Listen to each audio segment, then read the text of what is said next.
Hello, it's Amy, and I'm back again with another selection from the auction catalogue of the A. Edward Newton collection of books and manuscripts. And in this video, we're taking a look at the Brontes.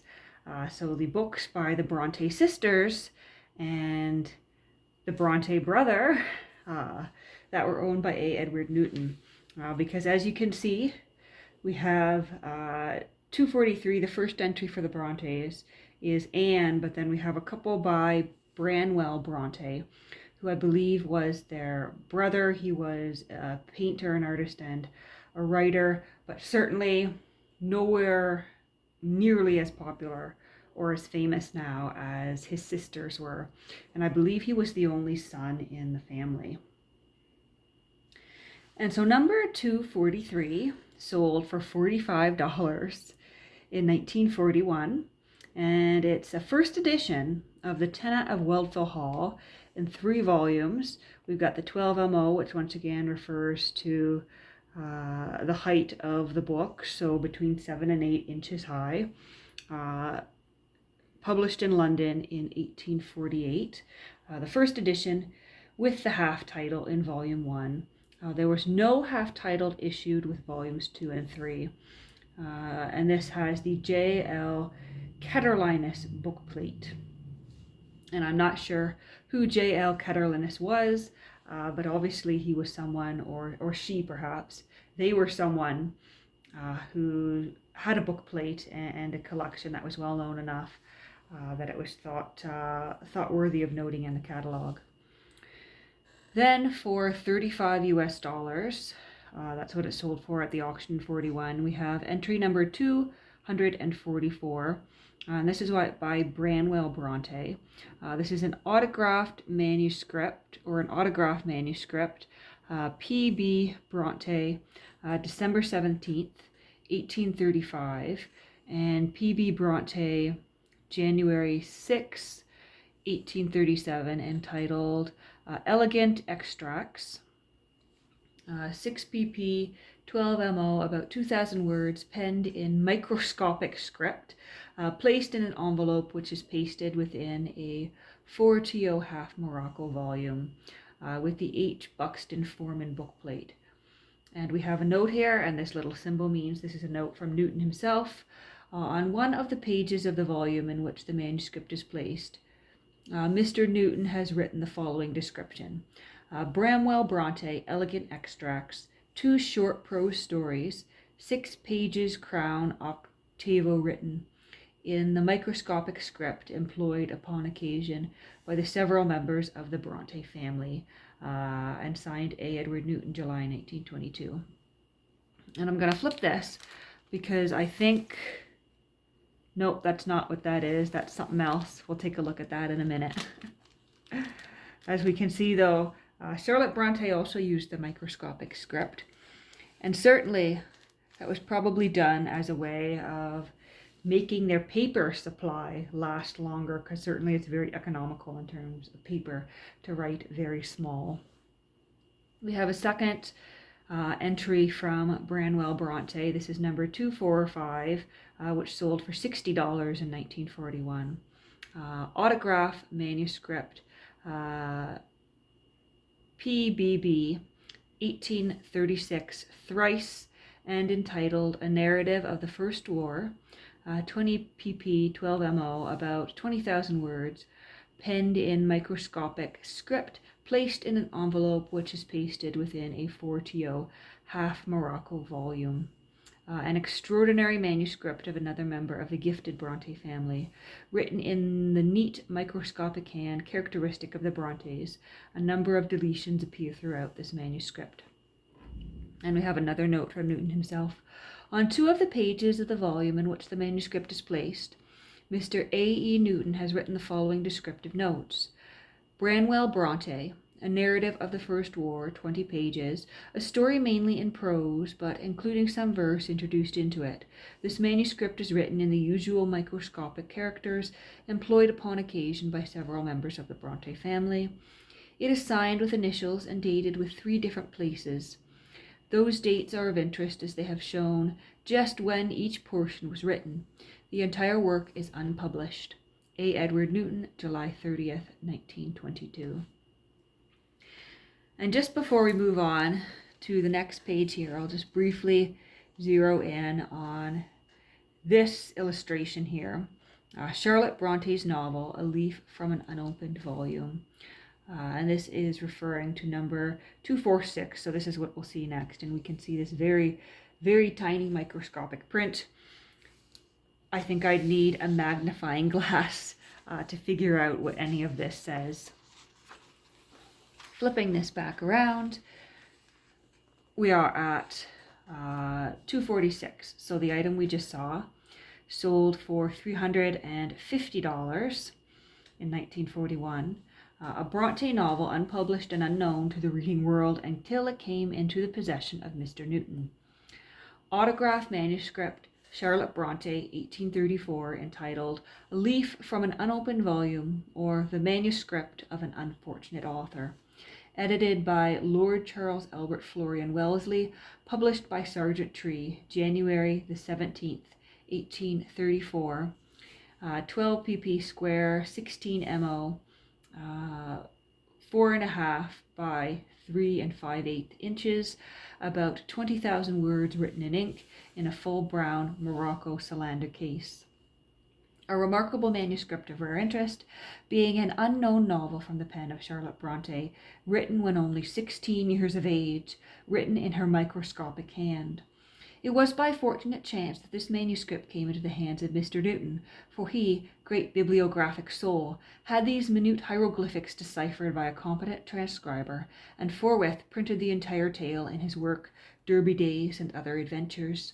Not only did Mr. Newton give this unknown novel to the world via his own interesting volume, but he had the manuscript in its entirety reproduced in facsimile by the aquatone process. This extraordinary manuscript contains a twilight song comprising 86 lines of condensed poetry. The novel terminates with the following lines: "In whatsoever character the book of fate is writ, tea as well we understood it not. We should go mad with too much learning there. Thus ends my leaf from the unopened volume of destiny." And so that was the illustration on the preceding page. And yes, it is reproduced in Newton's collection titled Derby Days and Other Adventures. So if you're interested in reading any of that, go out and find his Derby Days and Other Adventures. Then we have down here, which sold for $400, a rare first edition of Jane Eyre, an autobiography edited by Courier Bell. 3 volumes, 12 mo, so once again that refers to a book that's between 7 and 8 inches high. Original plum colored cloth, stamped in blind, gilt lettering on back strips, inner hinges cracked, small cover defects, resewn in a cloth slipcase. Published in London, 1847. The rare first edition in the original cloth with the half titles. This copy contains 32 pp of advertisements at the back of volume 1, dated October 1847, with the Susan Walker Bailey bookplate. And then moving on up here to item 248, which sold for $85. This is a first edition of Charlotte Bronte's novel Shirley, a tale, 3 volumes, 12 mo, original plum colored cloth, stamped in blind, gilt lettering on the back strips, uncut, back strip slightly faded, and a few small tears at the top and foot of the back strips. Some inner margin slightly stained, in a cloth slipcase. London, 1849. First edition. There are no advertisements in this copy. Writing by a former owner on the front end papers, with the Hetchel v. Jones bookplate.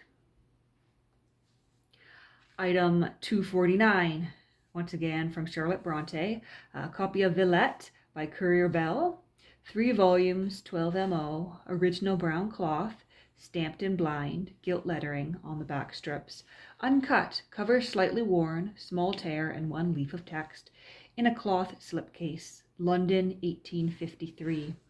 First edition with 12 pages of advertisements, dated January 1853, at the end of volume 1, with the Brightwin George and Sir Edmund Gosse book plates. Item number 250, from Charlotte Bronte, another copy of Villette, 3 volumes once again, original brown cloth, stamped and blind, gilt lettering on the back strips, uncut, foot of back strip slightly torn, name of the former owner on each title. Once again, London, 1853. This is another first edition, with 12 pages of advertisements, dated January 1853, at the end of volume 1, with the Herschel V. Jones book plate. So he's got 2 copies with 2 different book plates in them. Item 251 is a copy of The Professor by Charlotte Bronte, a first edition in 2 volumes. The original purple cloth, stamped in blind, uncut, back strips faded, and a small tear in 2 hinges, in a cloth folding case, published in London, 1857. First edition with the half titles, with 2 pages of advertisements at the back of volume 1 and 8 pages of advertisements at the end of volume 2, followed by 16 pages of advertisements, dated June 1857, with a small embossed stamp on both title pages.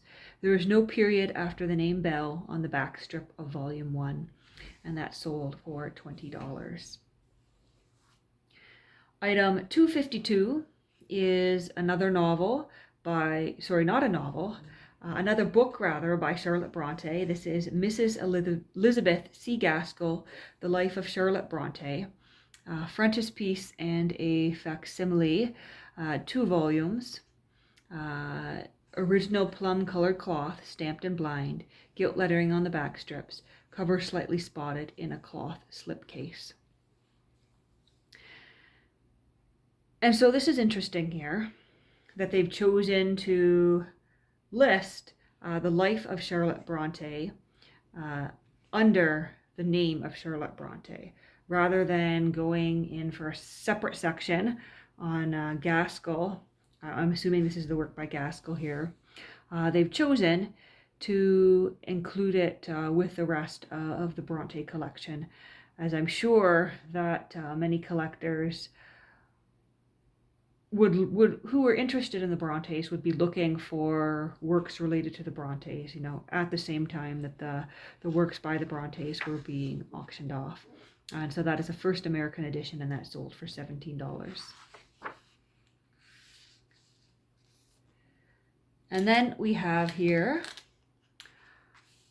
sold for $1,500, the excessively rare first issue of the first edition, Bronte, Charlotte, Emily, and Anne, poems by Courier, Ellis, and Acton Bell, 12 MO, original green cloth, side stamped in blind with decorated corners and 3 lines at borders.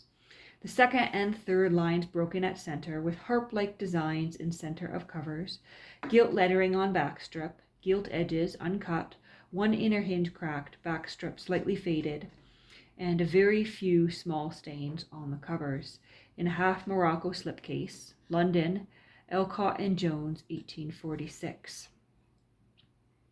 And this is the title page reproduced here on the other page, number 253, the first issues of the poems by the Bronte sisters. So this is described as the excessively rare first issue of the first edition, with the title page bearing the imprint of Elcott and Jones. The above binding is regarded by Morris L. Parrish, Victorian lady novelist, as variant 11A. Mr. Parrish also states, the blocking on front and back covers is entirely different from other copies with harp designs, with the errata slip tipped in before the text. Regarding this work, Thomas J. Wise, a bibliography of the writings in prose and verse of the members of the Bronte family, writes, this little volume, now one of the most elusive objects of the collector's search, crept hesitatingly into an unsympathetic world in the summer of 1846. No mystery surrounds its birth. Its story stands so fully revealed in the happily preserved correspondence that passed between Charlotte, who, as the most enterprising of the three sisters, took the initiative in all business matters, and the publishers, that all the information necessary to a complete understanding of the circumstances under which it was brought into being is at our disposal. But before printing these extracts, it will be well to give Charlotte's own account of the manner in which the compilation of the book itself was suggested, and the reason for the adoption of the nom de plume, Courier, Ellis, and Acton Bell. One day in the autumn of 1845, I accidentally lighted on a manuscript volume of verse in my sister Emily's handwriting. Of course, I was not surprised, knowing that she could and did write verse. I looked it over, and something more than surprise seized me, a deep conviction that these were not common effusions, nor at all like the poetry women generally write. Meantime, my younger sister quietly produced some of her own compositions, intimating that since Emily had given me pleasure, I might like to look at hers. I could not but be a partial judge, yet I thought that these verses too had a sweet, sincere pathos of their own. We had very early cherished the dream of one day becoming authors. We agreed to arrange a small selection of our poems, and if possible get them printed. Averse to personal publicity, we veiled our own names under those of Courier, Ellis, and Acton Bell. And here we have a note from Newton himself. Continuing to beat the track of the alphabet, we reach Bronte and note the now scarce item. Poems by Courier, Ellis, and Acton Bell. The genuine first edition, printed by Hassler in 1846 for Eyelet and Jones, before the title page bore the Smith Elder imprint. And that's the note from A. Edward Newton in the amenities of book collecting.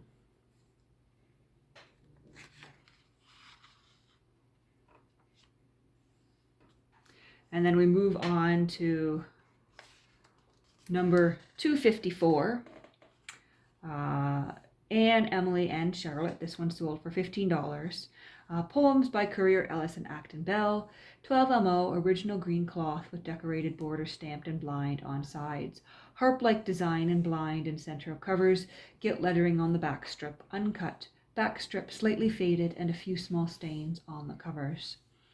London, Smith, Elder and Company, 1846.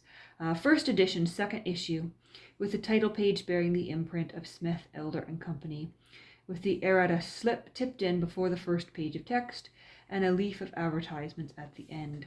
The binder's small label is pasted down on the inner side of the back cover.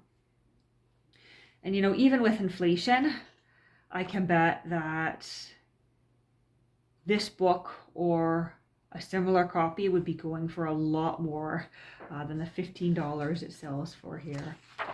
And it could be because the more rare edition had just sold for $1,500, that no one was really all that interested in purchasing the more common edition at that time. But yeah, it's just interesting to see what a few slight changes in edition can mean for the price of a book that theoretically should be almost essentially the same. Number 255, which sold for $30, Anne, Emily, and Charlotte Bronte, novels of the sisters Bronte, edited by Temple Scott, illustrated in 12 volumes, 8 VO cloth gilt tops, uncut.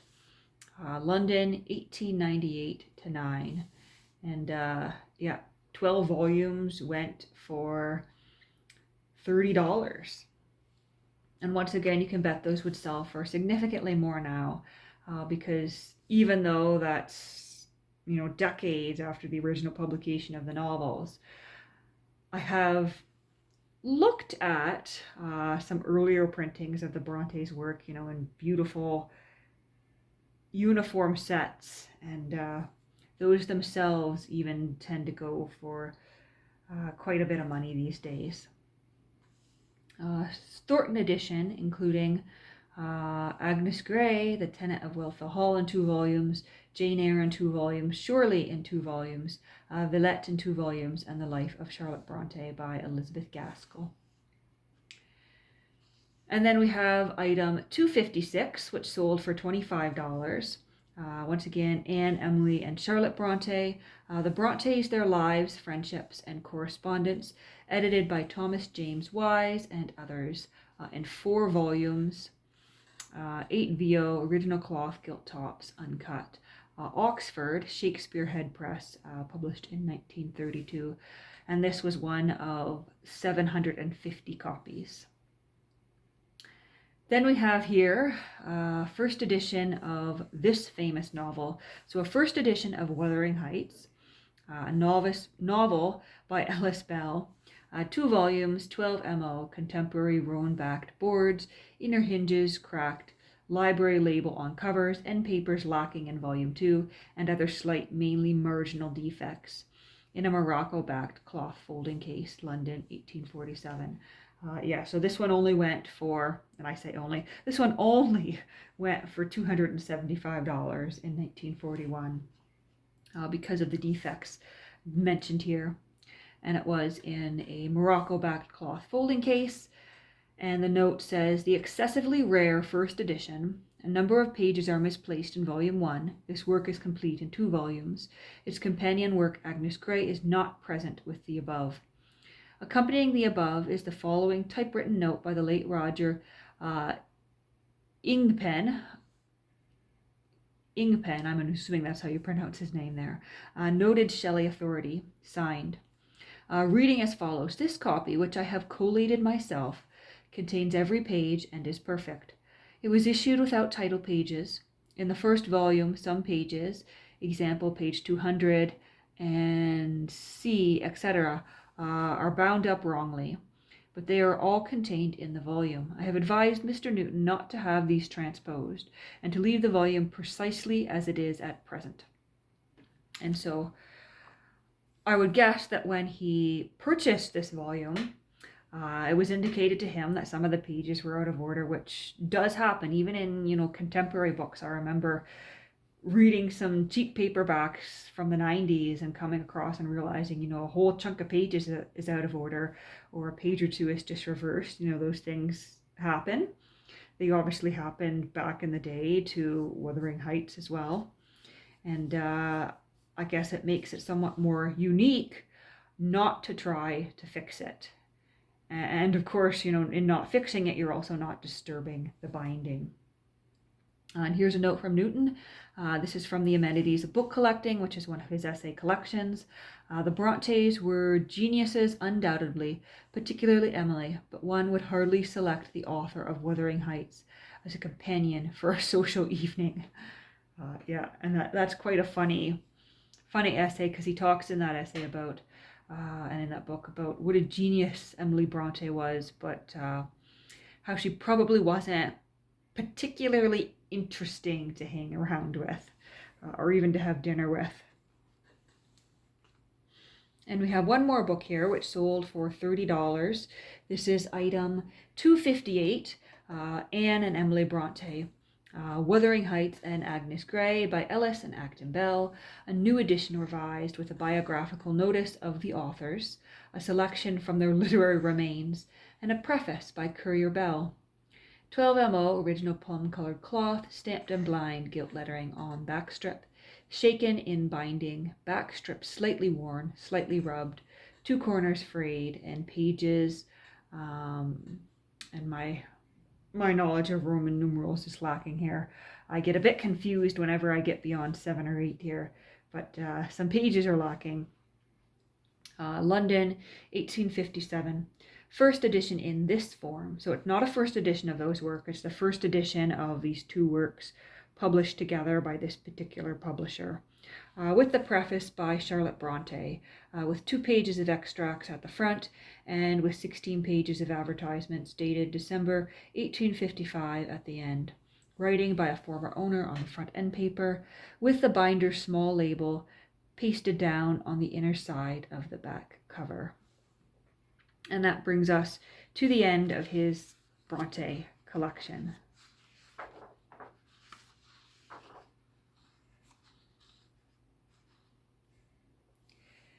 And the curious and fun thing, I'm noticing we're slightly off kilter here. The curious and fun thing about reading through these catalogs is they've gone to the trouble of putting references to what he said about these particular works.